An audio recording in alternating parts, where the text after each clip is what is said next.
Hi, I'm Caden, here with my brother, Cal, and you're watching Eating W's. eat the W. That's a W. Let's eat one. Let's eat one. That's a W. On today's episode of Eating W's, we have our NFL Week 13 predictions for the 2024 NFL season. We are going from the Bye-pocalypse week, which included 6 teams on bye, to Thanksgiving week, which includes 0 teams on bye. So we are going from one of the smallest slates of games to technically the largest slate of game, the full slate of games for the season. So kind of funny there. We are going to be talking about 8 games this episode, which is probably the most games we've talked about pretty much ever. I'd imagine it ties, and it's definitely the most we've talked about this season. So a full episode for you guys here. But before we get into those games, just a quick update on Cal and I's head-to-head pick'em game. Even in the short slate of games, we both picked up a very respectable score. I got 9 points last week by hitting the upset with the Browns, and Callan still, even without hitting an upset, picked up 7 points. So not much of a gap by me, but I still continue to lengthen that gap, putting me with a total of 124 and Callan with a total of 107. So 17 points is by no means a crazy gap, but as we continue to close in on the numbers of weeks left, it is getting more and more dire for Callan. So we'll see if he's able to start turning things around, starting with this full slate of games and 3 Thanksgiving games. Starting with the noon Thanksgiving game, we got an NFC North matchup with the Chicago Bears heading to Detroit to take on the Lions. And we start, as we usually do, by agreeing. Now, this is Chicago's 3rd divisional game in a row against all 3 different opponents, starting with the Packers, then the Vikings. Both of those were at home, though, and now heading to Detroit to take on the Lions. We know how the last 2 went, them losing by a field goal, one of them with them missing a field goal, and them losing to a made field goal the next week against the Vikings. Will that happen again here against the Lions? I don't think so. I think that the Lions are able to gap it out and bridge the gap much more than either the Vikings or the Packers did. I think the Lions are just way too dominant of a team, and there's just so much going against the Bears right now. This is their first road game in the last 2 weeks, or in this 3 divisional gap, what we'll call it. But it's their first road game in that 3 divisional gap. It's their last game in that 3 divisional gap, which is always the hardest. You spent so much time prepping for the Packers, then so much time prepping for the Vikings. Now you have a short week going against who is the number 1 team in the NFC North right now in the Lions. I just don't see any way the Bears win. Since they put up such a good game against both the Vikings and the Packers, I could see them putting up a better game than you'd expect. Maybe making it like a 1-possession game, a 10-point game, something like that. But nonetheless, I just do not see a world where the Lions walk out of this with a loss. But I will say I am a big supporter, or I guess big believer in history repeating itself. And last year we were saying very similar things about the Packers at Lions game on Thanksgiving, in which the Packers were able to pull off a huge upset win. That is true. We'll see if history does repeat itself here, but I'm betting against it this time around. Yeah, I don't see the Bears coming away with this one, mostly because their coaching isn't that great. I've mentioned this before. Defensive-minded coaches don't really mix well with rookie sensation quarterbacks. They do better with an offensive playmaker, an offensive play caller at the helm. And because of that, I don't see Caleb Williams being able to really outshine this Detroit Lions defense led by Brian Branch, even with Aiden Hutchinson out. Look for big plays by Brian Branch on the defensive side for the Lions. And also the Sonic and Knuckles running back duo for the Detroit Lions, David Montgomery and Jahmyr Gibbs, has just shown to be one of the most dominant running back duos in the NFL this year.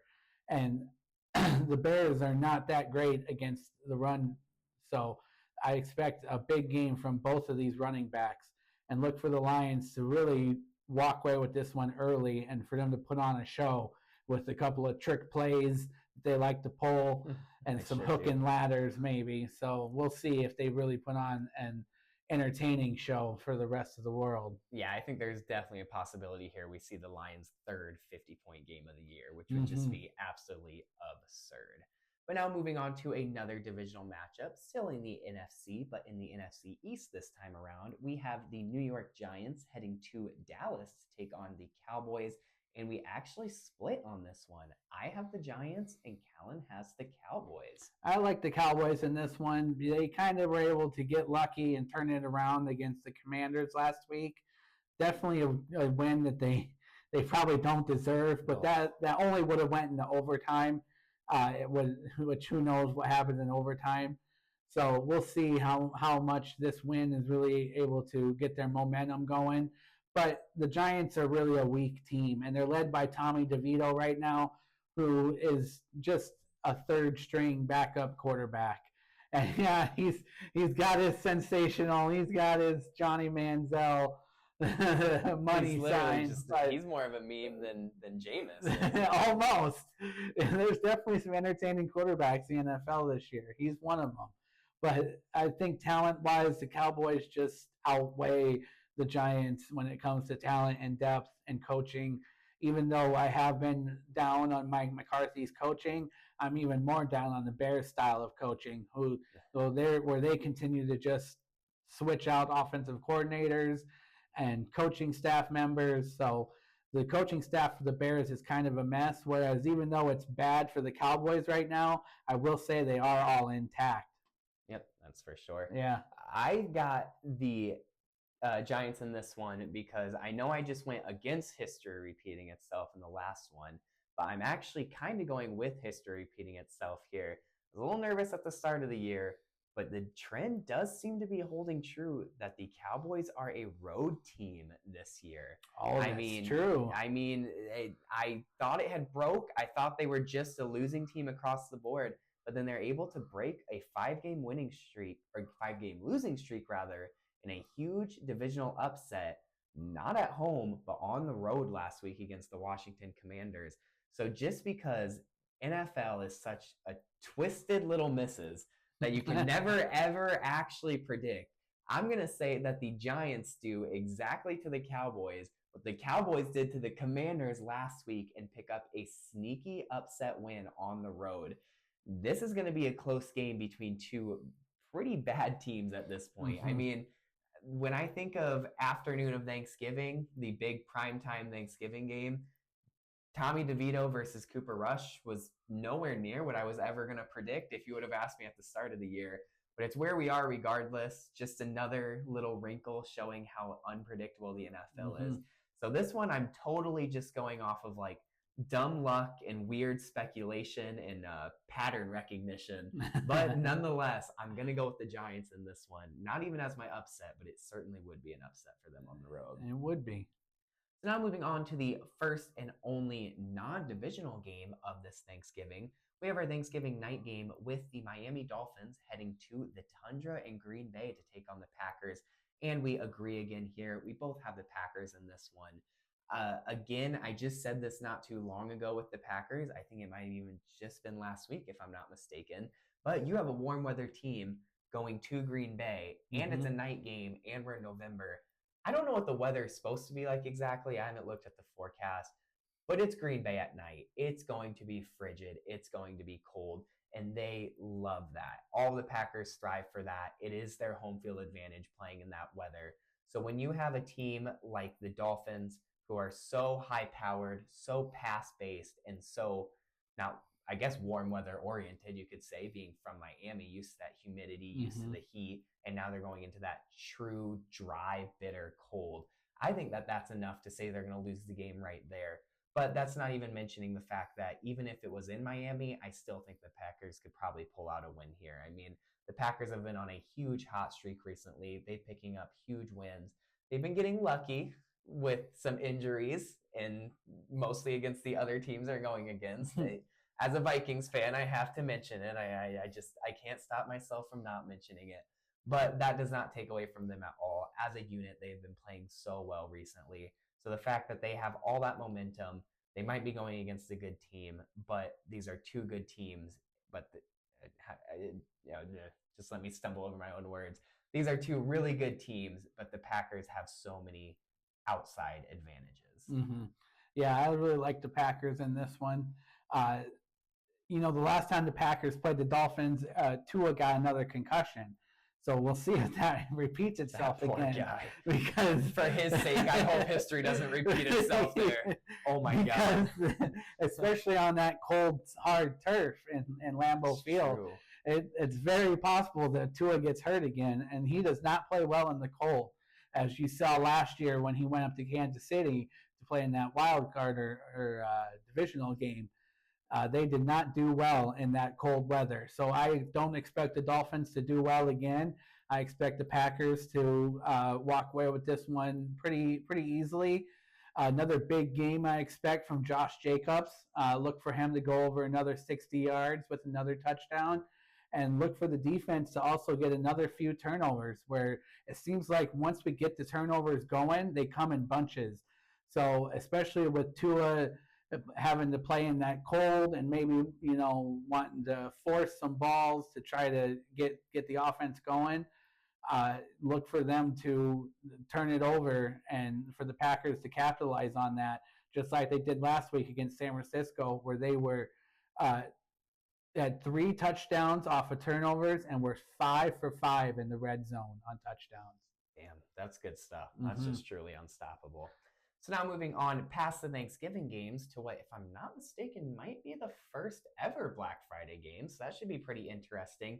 On Black Friday, we have the AFC West divisional matchup of the Las Vegas Raiders heading to Kansas City to take on the Chiefs, and we agree again in this one.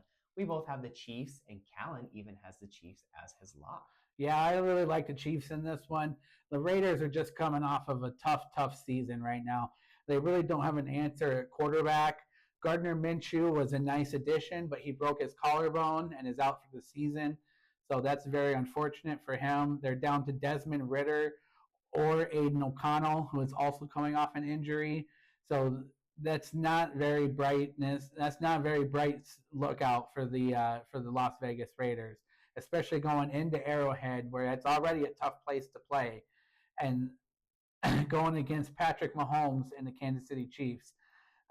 Look for Mahomes to really get going against Max Crosby, because he really has a rivalry with Max Crosby. You've seen it on NFL films and the NFL mic'd up. They've definitely have gone back and forth with each other, and Mahomes really gets fired up for the Raiders games. So look for Mahomes to put on an MVP-style performance for Black Friday, and look for the Chiefs defense to shut down the Raiders and hold them possibly even scoreless. Yeah, I completely agree. Callan couldn't have said it any better. In the past, the Raiders have kind of stepped up and gave the Chiefs a little bit of a run for their money in these games, but that's when they were a much more put together team, a much more prepared team, a much more NFL team, really. I mean, if you look at the Raiders, they are just not doing too hot right now. But the one kind of fun spark of this game, and I think the reason they put it as the Black Friday game, is that rivalry exactly between Patrick Mahomes and more specifically Max Crosby. That's going to be a really fun one to watch. It's going to be really a bummer for Max Crosby, because you kind of want to root for him. You love to root for the underdog, but he's just in such a terrible position that he's not even going to have much room to talk, because Patrick Mahomes is just going to be able to be like, look at the scoreboard. We're up by 30 and I have 4 touchdowns. Like, what do you want from me? What do you want from me, Max? And he's just going to have to be like, you're right. Nothing. I'll go back to the sidelines. So I hope it is a little bit more of a competitive game, but I really don't see it being much of a competitive game. Unfortunately, no. So now moving down a little bit to the list, and their only unmarked game that we're going to talk about in this episode, we have the Vikings game with the Arizona Cardinals heading to Minneapolis to take on the Vikings, and we disagree in this one. Callan has the Cardinals, and I have the Vikings in this one. Now, this game makes me a little nervous, because I've been talking about it all year. The Cardinals are my number 2 team this year. I think that the Cardinals are really good.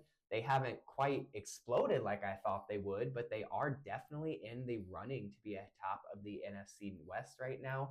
They have been playing some really good ball, gapped with some really bad weeks of football, but for the most part, on a grand scheme of things, they've been playing some really good football. So it makes me a little nervous with the Cardinals here, but nonetheless, I'm going to stick with the Vikings as I always do. We got the home field advantage here, which we don't have the weather advantage like we kind of should. I mean, it doesn't really make such sense that we build an indoor stadium in my eyes, but it's a really freaking cool indoor stadium. So you take the good with the bad there. But we still do have the travel advantage. They're going to be coming through one, if not two time zones. They're going to be coming up from Arizona all the way to Minneapolis for a noon game, I believe it is. So that still just certainly messes with them a little bit, messes with that eternal clock just enough to give us a slight advantage. And overall, I think that we've been firing on all cylinders recently. The Cardinals have been gapped by a few bad weeks of football, and we're always gapped by a few bad quarters of football, as I kind of talked about our stupid quarters last episode. But nonetheless, I think the Vikings are able to put together enough good quarters to wipe out the stupid quarters and pick up a win here, just with the stifling defense that we've kind of been leaning on all year. Yeah, and I definitely, it's going to be a tough matchup, I think, for the Cardinals, but I like the Cardinals in this one. And I like it because of Kyler Murray, who's really putting together a nice season. He's gotten a nice connection going with Michael Wilson, who has shown to almost be the number one receiver instead of Marvin Harrison Jr. He's definitely been the number one. But when you still got Marvin Harrison Jr. as your number two, that's a nice setup. And I think that connection will only get stronger as the years go by. So just look for Michael Wilson to be the number one right now, and look for him to possibly be a long-term number two once Marvin Harrison really comes into his own.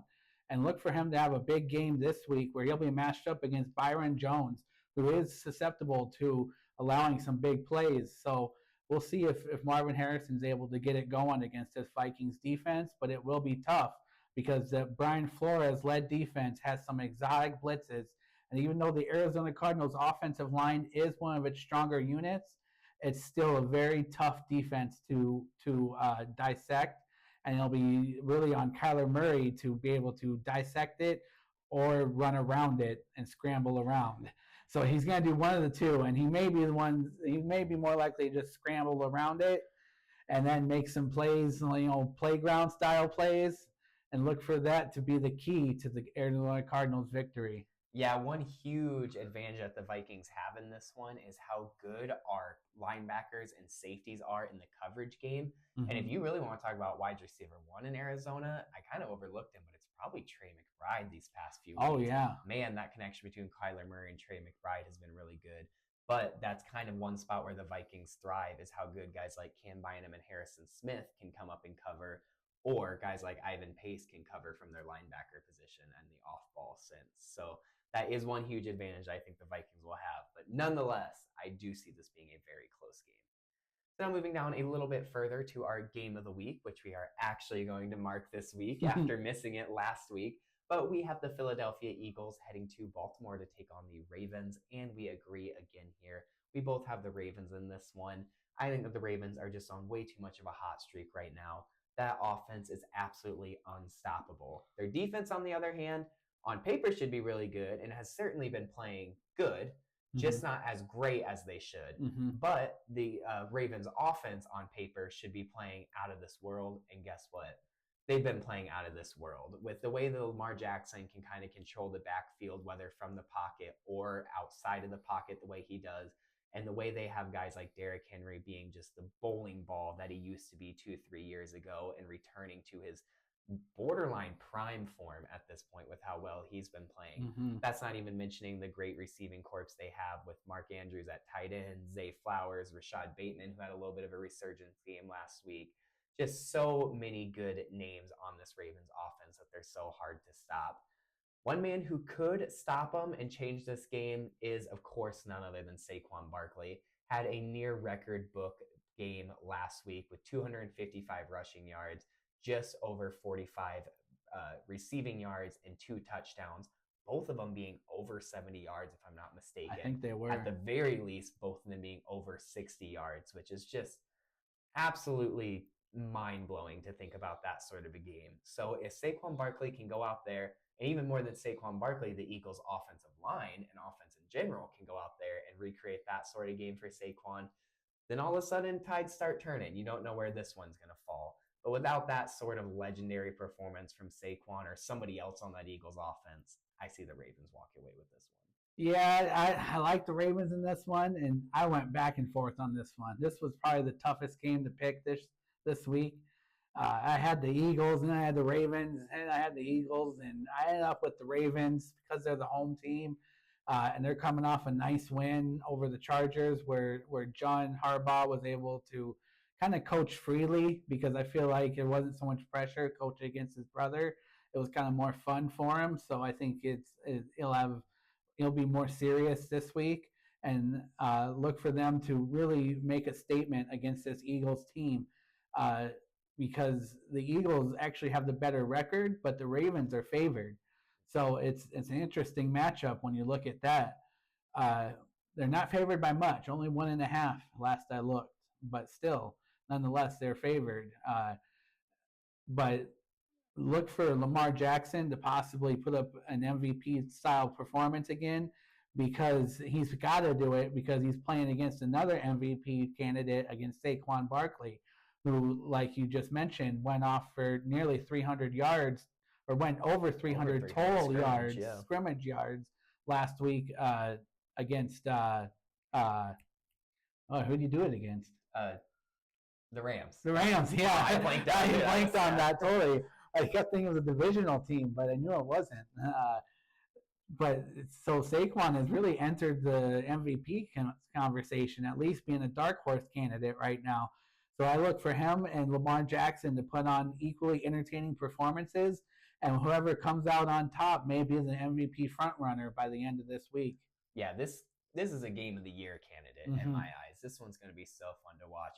One small silver lining for the Eagles I didn't even think about is, though it is an away game, not much travel, just going from Philly to Baltimore. So that is one little good thing for them.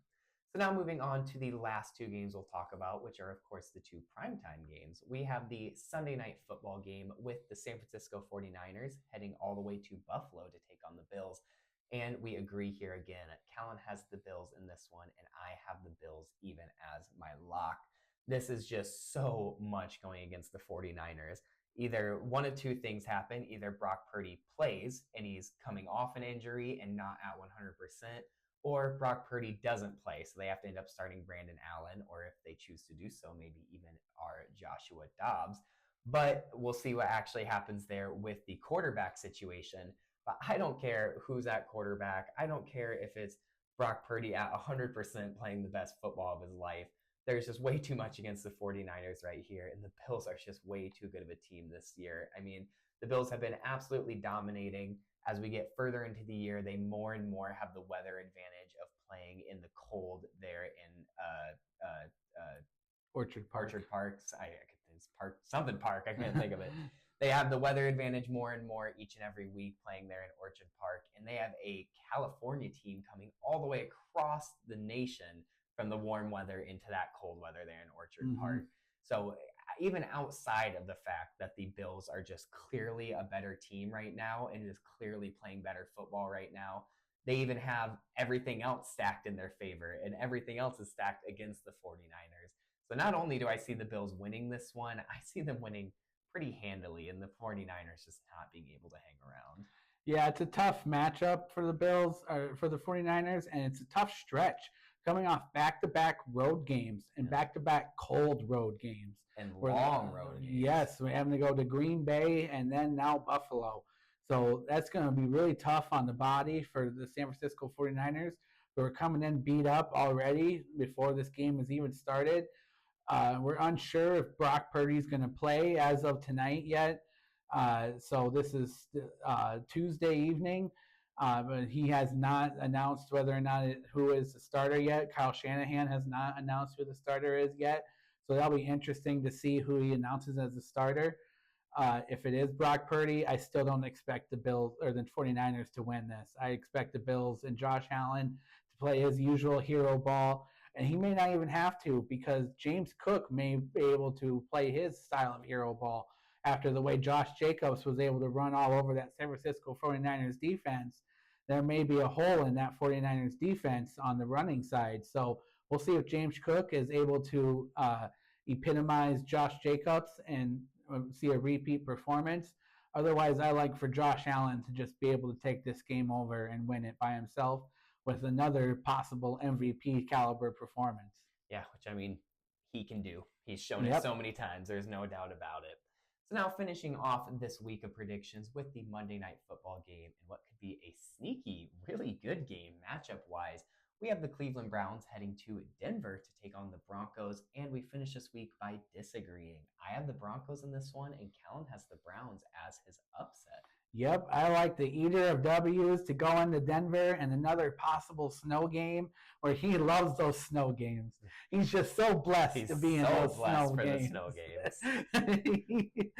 So I look for him to go in there and have some more fun. And if he gets the connection going with Jerry Jeudy again, look for Jerry Jeudy to have a big revenge game against the Denver Broncos. I like for him to really show up and have a big game. To show the Broncos that they shouldn't have traded him and shouldn't have given up on him, and look for this Cleveland Browns defense to really shut down Bo Nix, where even though he is having a nice season and is the perennial or the possible offensive rookie of the year, Myles Garrett against rookie quarterbacks is just not a good matchup for the rookie quarterback. No matter how many games you started in college, you haven't seen anyone who's played like Myles Garrett. So it'll be interesting to see how they're able to counter Myles Garrett with maybe some help with some tight end chips and leaving the running back in the block. But it'll all come down to Bo Nix on if he's able to get this offense down the field. And I expect the Cleveland Browns defense to be able to shut him down because there really isn't much of a running game to counter that passing game for the Denver Broncos, where they are one of the worst teams this year in the league for rushing. So I don't expect them to be able to put up many points against this Browns defense, which could be a defensive shootout, a defensive style of a game. Yeah, I had high hopes for Javonte Williams going into this year, but he sadly just hasn't. He had that one breakout game. Outside of that, hasn't done much. But just thinking about it, being your first season in the NFL and having to go against the genetic freak that is Myles Garrett, that is quite literally a living nightmare. But it's a living nightmare that I think Bo Nix is able to survive. I don't even overly think that the Broncos win this game per se. I don't think that the Broncos go out there and have a dominant performance like they did last week against the beat-up Las Vegas Raiders team. I think that they have a very middle-of-the-pack performance that is just enough to win. But more than anything, I sadly think the Browns just kind of lose this game.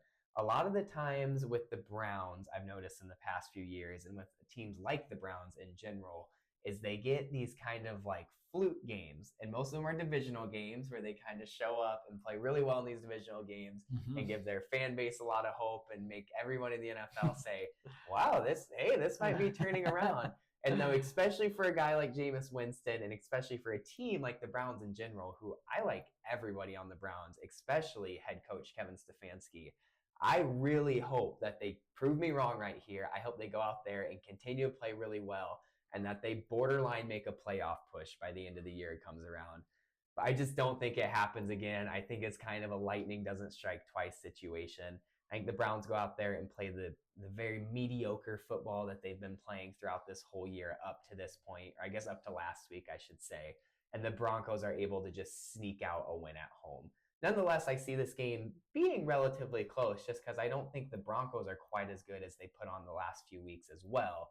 I think that this is a really good matchup because these are very even level teams, but I'm not saying it's like a barn burner. Like these are both really good teams. I just think they're really even level teams. So I completely agree. I think we see a relatively defensive matchup here and probably a 3 to 7 point game. But I do see the Broncos and rookie Bo Nix coming out on top. So that was our NFL Week 13 prediction for the 2024 NFL season.